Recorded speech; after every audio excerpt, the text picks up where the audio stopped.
Claire Curran. Thank you, Mr. Speaker. Well, happy St. Patrick's Day to everybody. Oh no, you don't. Nobody would like me to tell my Irish jokes as we're standing here tonight. But I do think that mentioning St. Patrick's Day is important given the topic of conversation, and I hope we've all been having a little wine tonight, talking about the wine and whiskey. And before we get into the serious part of the bill, I would say that I'm a bit concerned about the spelling of the whiskey in this discussion, as we will take it through the Select Committee. In my view, coming from an Irish background, and I think I'm, on this particular day, Mr. Speaker, I'm allowed to have an opinion on this, and the opinion is allowed to be respected, and that is that the whiskey should be spelt with an E and not just a Y. So I just want to put that on the record for the House. It's a curious thing to be debating an amendment to a bill that passed 10 years ago that wasn't enacted, and that it's been sitting in an unenacted state, if there is such a term, since then. And it seems that the impetus for the amendment that we have before us tonight is, in this first reading, is an amendment that has been driven by the wine industry and imminent free trade talks with the European Union, whereas back 10 years ago that impetus wasn't there from the amount of reading that I've been able to do on the bill.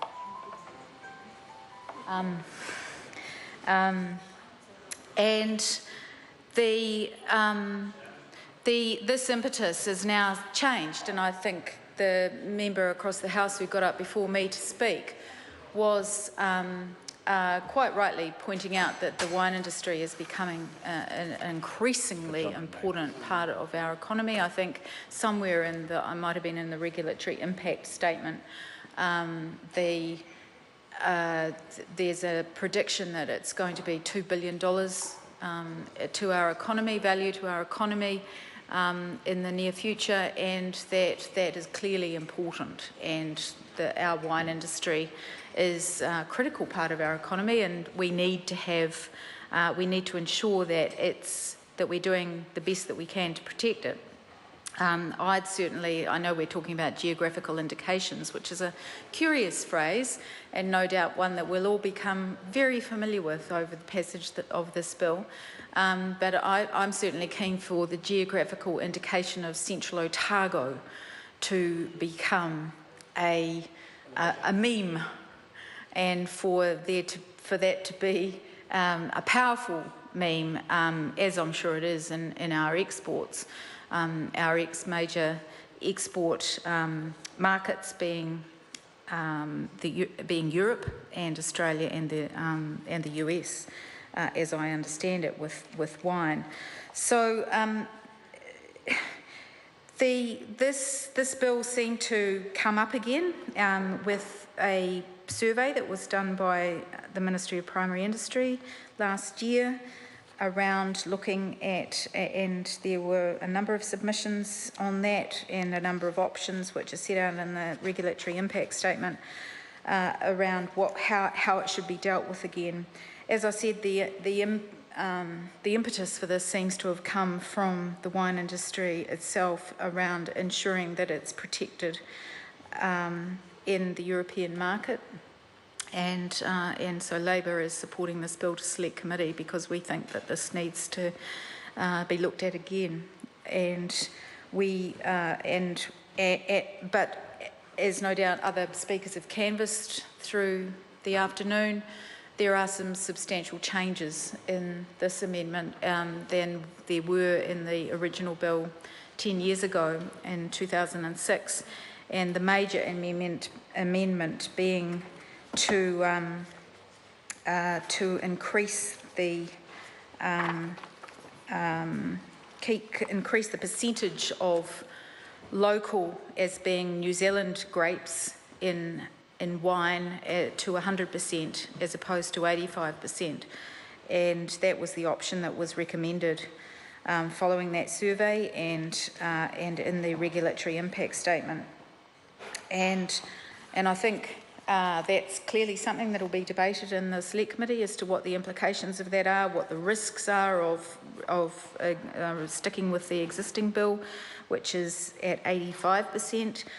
I think they use the phrase cross-country blending risks as being one of the major reasons for making that substantial change from the 2006 bill. And also the potential for abuse of wines being created in other countries that are labelled as being in the style of, for example, Central Otago Pinot Noir or Marlborough Sauvignon Blanc or whatever. I'm only going to talk about the South Island, Mr. Speaker, because that's what really matters when it comes to geographical indications. What is curious, and that's what I would like to tease out a bit more as we go through the discussion on this bill, is that when this bill was enacted in 2006, it was enacted at a time, according to the regulatory impact statement, when it was expected that negotiations would soon begin on a wine agreement with the EU.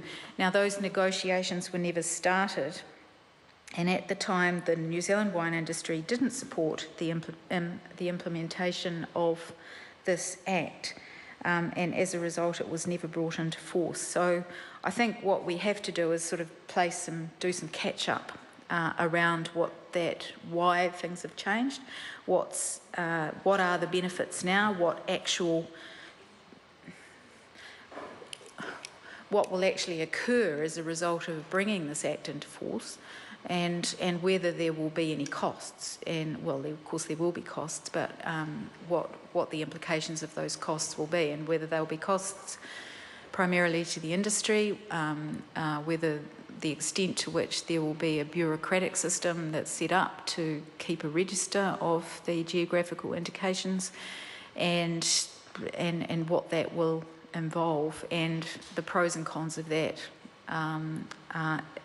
around the benefits to the wine industry generally, and our trade relationships with the European Union particularly as a consequence. So I'm looking forward to that. I'm also looking forward to quickly, Mr. Speaker, any innovation that occurs as a result of at least having the discussion and possible legislative outcomes on this.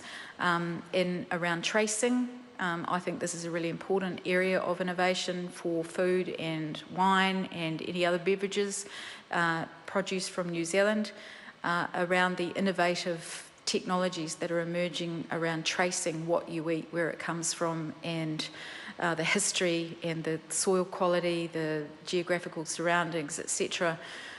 There's a lot of movement happening in this area. Fish is a good example of that. You go into a restaurant anywhere in the world, you buy a fish that's come from New Zealand. There is the potential for you to be able to then trace where that fish came from, where it was caught, when it was caught, and what were the circumstances of it being caught, and what was the surrounding environment like.